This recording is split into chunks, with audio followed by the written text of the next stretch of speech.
केरवा के पतावा पे न्योता पे ठवानी न्योता करीना स्वीकार जी। हाँ लिहिनाया रख मोर आदित्य गोसाइया परती के सुन ली पुकार जी।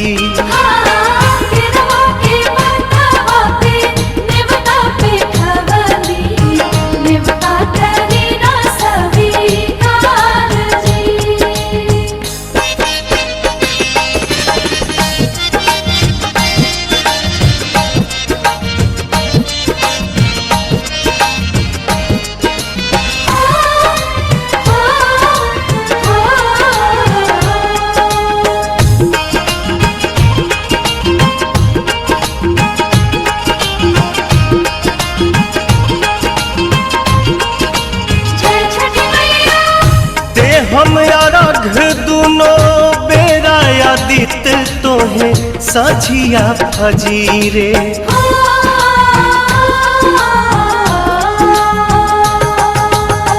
दूसरा अरघ देके मांगब आशीष आके गंगा के तीरे। दिन के सहैया रौवे रोग हरैया जी रौवे से जग में आजोर जी। हाँ केरवा के पतावा पे न्योता पे ठवानी न्योता करीना स्वीकार जी।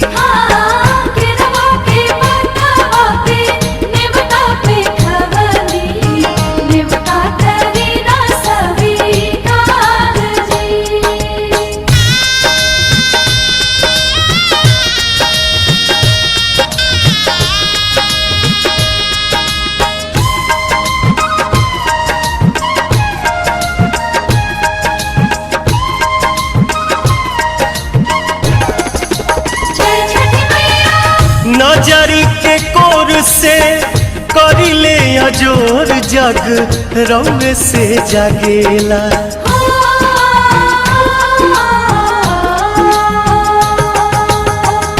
रौवे से रात होला रौवे से दिन काल चक्र चलेला। हर साल करब बरत आई छठी घटिया हमनी पकड़ब उपकार जी। हाँ लिहिनाया रघ मोर आदित्य गोसाइया परती के सुन ली पुकार जी।